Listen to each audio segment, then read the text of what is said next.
আমার সাথে হুজুরের সাথে বিয়ে হয়েছে। আমার সাথে হুজুরের সাথে বিয়ে হয়েছে। সেম হুজুরের সাথে আমাদের ওদিকে একটা ছিল, হুজুর ছিল, মসজিদের মজ্জাম ছিল। তাই সে ওই আমার জন্য এই হুজুরের একটা সম্বন্ধ আনছিল। তারপরে সে আমাকে একদিন দেখছে, বাসাতে এসে দেখার পরে তার পছন্দ হয়েছে। সে আমাকে প্রস্তাব, আমার বাবার কাছে প্রস্তাব রাখে। তাই আমার বাবা মানে প্রস্তাবে রাজি হয় নাই। সে বলছে না, আমার মেয়েকে আমি দিম না, ওইটা সেটা। তারপরে সে একদিন দুদিন আমাকে এমন করে ফোন করে কথাবার্তা বলে। তারপরে একদিন আমার সাথে দেখা করে।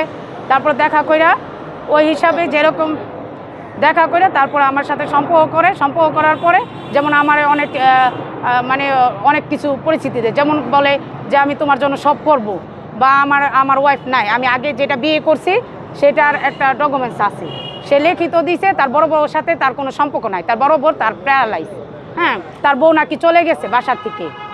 ওই দিয়া কাগজ সে নিজে লিখিত দিয়া সে আমাকে নিয়ে বিয়ে করছে। হ্যাঁ, বিয়ের পরবর্তীতে আমি প্রায় কিছুটা মানে আমি জানতে পারি না। সে আমাকে বাসায় রাইখা ঘরে, মানে যখন সে বাইরে যেত সে আমাকে বাসায় তালা মেরে যেত। একদিন বাড়িওয়ালায় হঠাৎ করে দেখে ফেলাইছে। হ্যালো, আমি মিডিয়ার সামনে আসছি। হ্যাঁ, হ্যালো, কাইটা দিছে। মিডিয়ার সামনে এসে